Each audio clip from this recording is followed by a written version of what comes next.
Welcome in everybody to this week's edition of Valpo Football Weekly, sponsored by Regional Federal Credit Union. Brandon Vickery with you. Glad to be joined by Valpo head coach Landon Fox as we look ahead to this week's game against Central Connecticut. But before we do that, let's look back at a bye week. We talked last week about the plan for the week. How did things go? What did you do over the course of the bye week?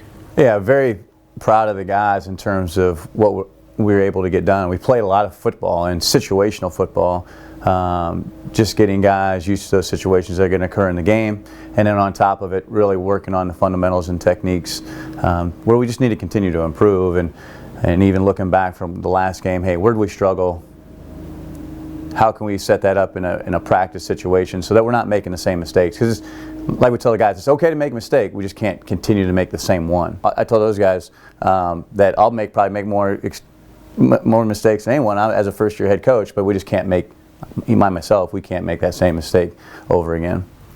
We'll get back to football questions in a moment, but also a chance to get out in the community at the Popcorn Fest this weekend. A rare chance with the bye week to see the football team in the Popcorn Parade. How important is that element of the program, of being involved and getting the guys a Valpo experience? Yeah, how fun, just to be part of the community. And like I tell the guys, if the thing I shared with them, why do we do these kind of things? Well, it's to have experiences with each other, and the more we get to know each other, the more we're going to play for each other, even out in the field. And then just to get in the community to know us, we know the community, so that you build those relationships, so then they have interest in Valpo football, and you can get those to games because, hey, I know Jamari Booker, I know him. I met him at the Popcorn Festival, at the parade. I want to go see him play. And so it's a win-win for us to get out there and introduce ourselves to the community, but then for them to come and see us.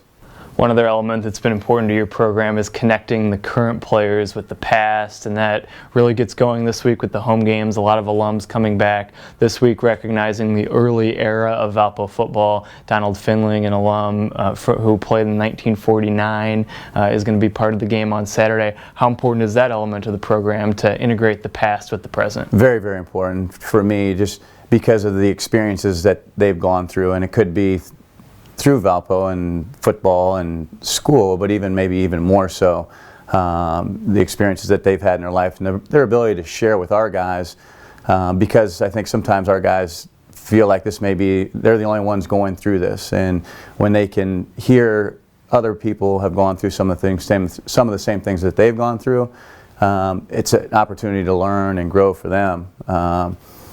And just that connection that you have with the past guys, and then into the present, and then into the future, is what we want for our program.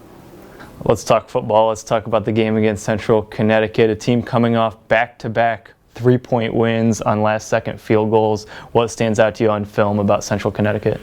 Yeah, the scores were probably not indicative of how they played. Really, as the way I see it, they've really dominated both the Fordham and the Merrimack game, especially early in the game, and kind of let them creep back into the game late, which made the score look a lot closer in both those games than it really was on the field. What are some keys? What do you have to do to be successful on Saturday?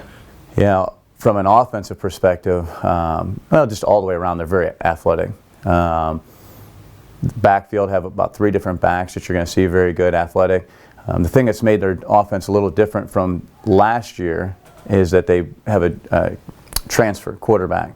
And so he's from Georgia State, very athletic, can run around and make plays with his feet. So that will be where we'll get challenged. Defensively, again, athletic. They're a little different from the standpoint they're 3-man front, so they're a 3-4, but they'll slide into a 4-man front. But again, their athleticism in the defensive back group, linebackers will create challenges for us, and then that carries over into the kicking game, where we have to be much, much better in the kicking game than we were game number 1.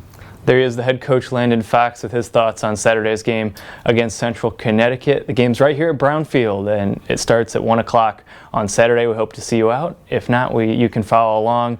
It'll be on ESPN+. For all the latest in Valpo Athletics, check out valpoathletics.com.